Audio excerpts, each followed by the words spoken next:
Broadcasting live from the Albay PIO News Center, providing you the most exclusive news update from all over the province. This is News at 12. In the local scene, Provincial Administrator Dr. Cedric D. Dipe has announced plans to conduct capacity building training for medical doctors and specialists. This announcement was made following a consultative meeting with the Chief of Hospitals from the 8 provincial government of Albay managed hospitals. According to Dr. Dipe, this initiative aims to address the pressing issue of the shortage of specialists and healthcare professionals providing specialized medical care in government-run health facilities.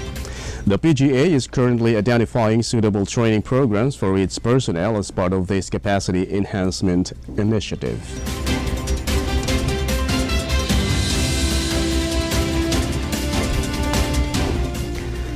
In other story, the provincial government of Albay's newly reconstituted project monitoring committee is set to monitor 11 infrastructure and social infrastructure projects in Albay during February and March. During the first quarter meeting of the local project monitoring committee held on February 20 at the Albay capital, the Provincial Planning and Development Office presented and discussed the monitoring plan for the calendar year 2025. The monitoring schedule includes one project from the Department of Public Works and Highways for the Bicol region and 3 projects from the Provincial Engineering Office, all scheduled for monitoring on February 28. 6 more projects from the PEO and another project from DPWH Bicol are scheduled for monitoring on March 18. These projects will be located in Legazpi City, Ligao City, Manito, and Piudran. This initiative aims to ensure the timely progress and effective implementation of projects in the first quarter of 2025.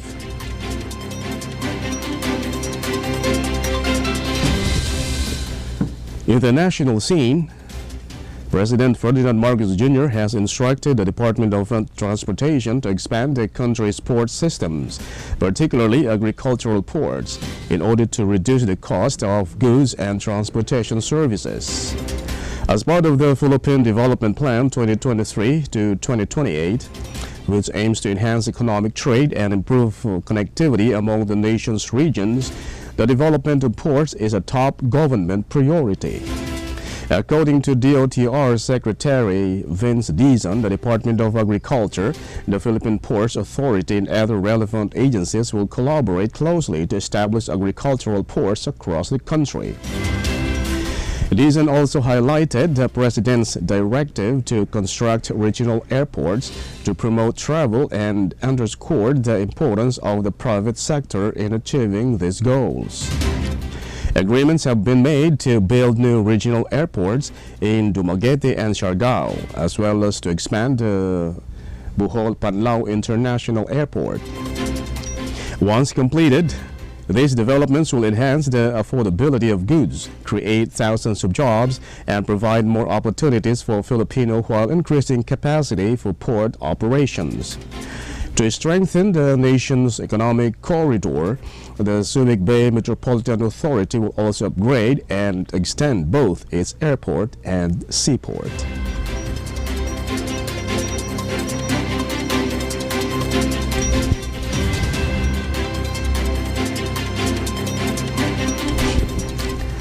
In other story, re-electionist Senator Francis Tolentino has proposed an amendment to the Philippine Fisheries Code, RA 8550, to ensure that municipal waters are exclusive to small-scale fisherfolk. According to Tolentino, a recent ruling by the Supreme Court has allowed large fishing corporations to operate in municipal waters, negatively impacting the livelihoods of small-scale fishermen.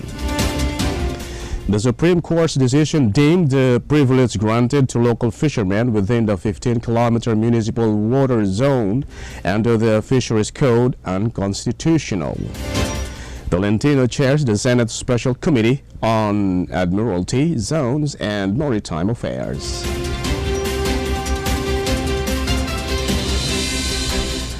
In other news, Malacanang described former President Rodrigo Duterte's accusations that President Ferdinand Marcos Jr. is veering towards a dictatorship as a hoax and referred to him as a one-man fake news factory. Lucas Bersamin, the executive secretary, condemned Duterte's comments, calling the accusations baseless and ridiculous.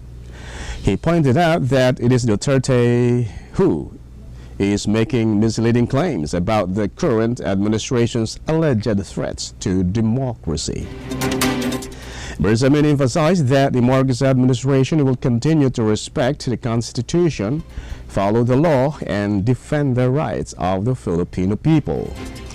He also highlighted that the previous administration led by Duterte was known for disregarding due process and violating individual rights.